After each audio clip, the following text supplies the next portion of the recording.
ನಾವು ಹೋಟ್ಲ್ಗಿಂತ ಸ್ವೀಟ್ ಸ್ಟಾಲ್ಗಳಿಗಿಂತ ರುಚಿ ರುಚಿಯಾದಂಥ ಡ್ರೈ ಜಾಮೂನ್ ಮಾಡೋ ರೆಸಿಪಿ ನಿಮ್ಮ ಮುಂದೆ ತಂದಿದ್ದೀನಿ.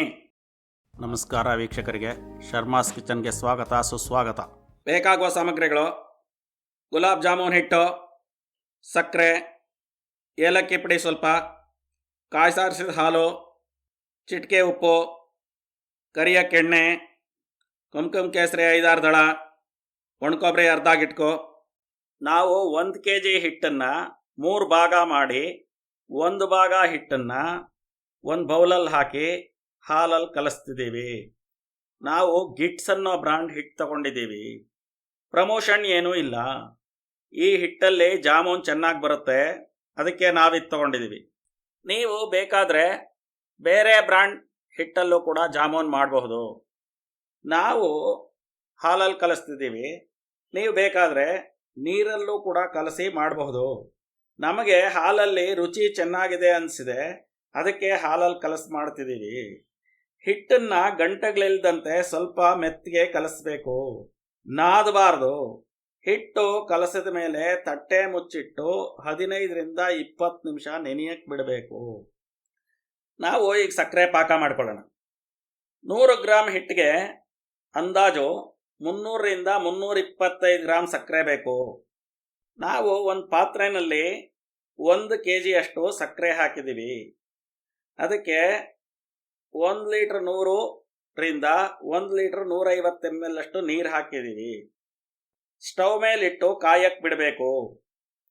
ಸಕ್ಕರೆ ಕರಗದ ಮೇಲೆ ಉಪ್ಪು ಹಾಕಿ, ಸಕ್ಕರೆಯಲ್ಲಿ ಗಲೀಜಿರುತ್ತೆ ಅಂತ ನಾವು ಶೋಧಿಸಿದ್ದೀವಿ. ಶೋಧಿಸಿದ ಮೇಲೆ ಸ್ಟವ್ ಅಂಟಿಸಿ ಕುದಿಯಕ್ಕಿಡಬೇಕು. ಕುದಿಯೋವಾಗ ಕುಂಕುಮ ಕೇಸರಿ ಹಾಕಿ ಕುದಿಯಕ್ಕೆ ಪ್ರಾರಂಭ ಆದಾಗಿಂದ 12ರಿಂದ 13 ನಿಮಿಷ ಮೀಡಿಯಂ ಫ್ಲೇಮ್ನಲ್ಲಿ ಸಕ್ಕರೆ ಪಾಕನ ಚೆನ್ನಾಗಿ ಕುದಿಸ್ಬೇಕು. ಈಗ ಹಿಟ್ಟು ಕಲಸಿ 15ರಿಂದ 20 ನಿಮಿಷ ಆಗಿದೆ. ಈಗ ಉಂಡೆ ಮಾಡ್ಕೊಳ್ಳೋಣ. ಸ್ಪೂನ್ ತಗೊಂಡು ಎಲ್ಲ ಚೆನ್ನಾಗಿ ಒಂದ್ಸತಿ ಬೆರೆಸ್ಕೊಳ್ಳಿ. ನೋಡಿ, ಹಿಟ್ಟು ಚೆನ್ನಾಗಿ ಮೆತ್ತಗೆ ನೆನ್ಕೊಂಡಿದೆ. ಈಗ ನೀವು ಕೈಗಂಟಂತೆ ತುಪ್ಪ ಸವರ್ಕೊಳ್ಳಿ. ನಿಮಗೆ ಯಾವ ಆಕಾರಕ್ಕೆ ಬೇಕೋ ಆ ಆಕಾರಕ್ಕೆ ಉಂಡೆ ಮಾಡ್ಕೊಳ್ಳಿ. ಜಾಸ್ತಿ ಹಿಟ್ಟನ್ನು ಅಮುಕದೀರ, ನಾದದೀರ, ಮೇಲೆ ಮೇಲೆ ಗೆರೆ ಇಲ್ಲದಂತೆ ಗುಂಡಿಗೆ ಉಂಡೆ ಮಾಡಬೇಕು. ಉಂಡೆ ಸೀಳ್ಕೊಂಡಿದ್ರೆ ಜಾಮೂನೆಲ್ಲ ಒಡೆದು ಪುಡಿ ಆಗುತ್ತೆ.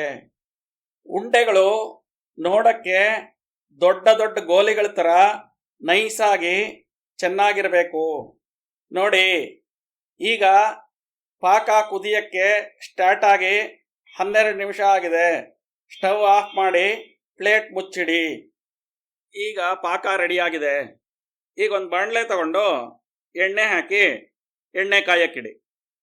ಎಣ್ಣೆ ಮೀಡಿಯಮ್ ಕಾದ್ಮೇಲೆ ಜಾಮೂನ್ ಉಂಡೆಗಳನ್ನು ಒಂದೊಂದಾಗಿ ಹಾಕಿ ಕೆಳಗಡೆ ಎಣ್ಣೆಯಲ್ಲಿ ಕೂತ್ಕೋಬಾರ್ದು, ಜಾಲರದಿಂದ ಕಲಕ್ತಾ ಇರಬೇಕು. ಹಾಗೆ ಒಂದೊಂದೇ ಉಂಡೆಗಳನ್ನು ಹಾಕಿ ನಿಧಾನಕ್ಕೆ ಕಲಕ್ತಾ ಇರಬೇಕು. ಎಲ್ಲ ಉಂಡೆಗಳನ್ನು ಹಾಕಿದ್ಮೇಲೆ ಜಾಲರದಿಂದ ನಿಧಾನಕ್ಕೆ ಕಲಕ್ತಾ ಕಲಕ್ತಾ ಮೀಡಿಯಂ ಫ್ಲೇಮಲ್ಲಿ ಗೋಲ್ಡನ್ ಬ್ರೌನ್ ಅಥವಾ ಡಾರ್ಕ್ ಬ್ರೌನ್ ಕಲರ್ ಬರೋವರೆಗೂ ಕರಿಬೇಕು. ಗೋಲ್ಡನ್ ಬ್ರೌನ್ ಅಥವಾ ಡಾರ್ಕ್ ಬ್ರೌನ್ ಬಣ್ಣ ಬಂದಮೇಲೆ ಎಲ್ಲ ತೆಗೆದು ಒಂದು ತೂತ್ ಬಟ್ಲಲ್ಲಿ ಹಾಕ್ಕೊಳ್ಳಿ. ತೂತ್ ಬಟ್ಲಲ್ಲಿ ಹಾಕಿದ್ಮೇಲೆ ಚೆನ್ನಾಗಿ ತೂತ್ ಬಟ್ಲಲ್ಲಿ ಆಡಿಸ್ಬೇಕು. ಅದರಲ್ಲಿ ಎಣ್ಣೆ ಇದ್ರೆ ಕೆಳಗಡೆ ಬೀಳ್ಬೇಕು ತಟ್ಟೆಗೆ. ಆಮೇಲಿಂದ ಅದನ್ನೆಲ್ಲ ತೆಗೆದು ಜಾಮೂನ್ ಪಾಕಕ್ಕೆ ಹಾಕಿ. ಜಾಮೂನ್ ಪಾಕಕ್ಕೆ ಹಾಕಬೇಕಾದ್ರೆ ಪಾಕ ಬಿಸಿಯಾಗಿರಬೇಕು. ಇಲ್ದಿರ ಇದ್ರೆ ಮೊದಲೇ ನೀವು ಬಿಸಿ ಮಾಡಿ ಇಟ್ಕೋಬೇಕು, ಪಾಕ ತಣ್ಣಗಾಗಿದ್ರೆ. ಎಲ್ಲ ಪಾಕಕ್ಕೆ ಜಾಮೂನ್ ಹಾಕಿದ್ಮೇಲೆ ನಾವು ಏಲಕ್ಕಿ ಪುಡಿನ ಇವಾಗ ಹಾಕ್ತಿದ್ದೀವಿ. ನೀವು ಬೇಕಾದರೆ ಕುದಿಯೋವಾಗಲೇ ಹಾಕಬಹುದು, ಏನೂ ತೊಂದರೆ ಇಲ್ಲ. ಎಲ್ಲ ಪಾಕಕ್ಕೆ ಹಾಕಿದ್ಮೇಲೆ ಚೆನ್ನಾಗಿ ಒಂದ್ಸತಿ ರೌಂಡ್ ಗುಂಡಕ್ಕೆ ತಿರುಗಿಸಿ. ಜಾಮೂನ್ ಉಂಡೆಗಳು ಜಾಸ್ತಿ ಇದ್ದರೆ ನೀವು ಪಾಕನ 2 ಭಾಗ ಮಾಡ್ಕೊಳ್ಳಿ ಅಗಲವಾದ ಪಾತ್ರೆಗಳಲ್ಲಿ. ಪ್ಲೇಟ್ ಮುಚ್ಚಿಡಿ. 20 ನಿಮಿಷದಿಂದ ಅರ್ಧ ಗಂಟೆ ಅದನ್ನು ನೆನೆಯಕ್ಕೆ ಬಿಡಬೇಕು.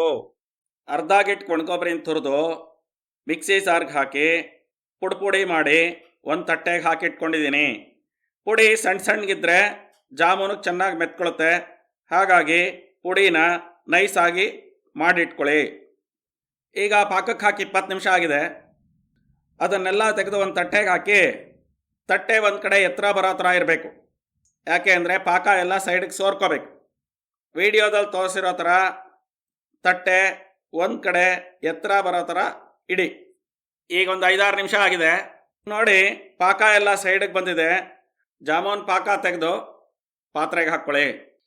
ಈಗ ಒಂದೊಂದೇ ಜಾಮೂನ್ ತಗೊಂಡು ಕೊಬ್ಬರಿಲಿ ಉರುಳಿಸಿ ಒಂದು ತಟ್ಟೆಯಲ್ಲಿ ಇಟ್ಕೊಳ್ಳಿ. ನಾವು ಒಣಕೊಬ್ಬರಿ ತುರಿದು ಮನೆಯಲ್ಲೇ ಪುಡಿ ಮಾಡ್ಕೊಂಡಿದ್ದೀವಿ.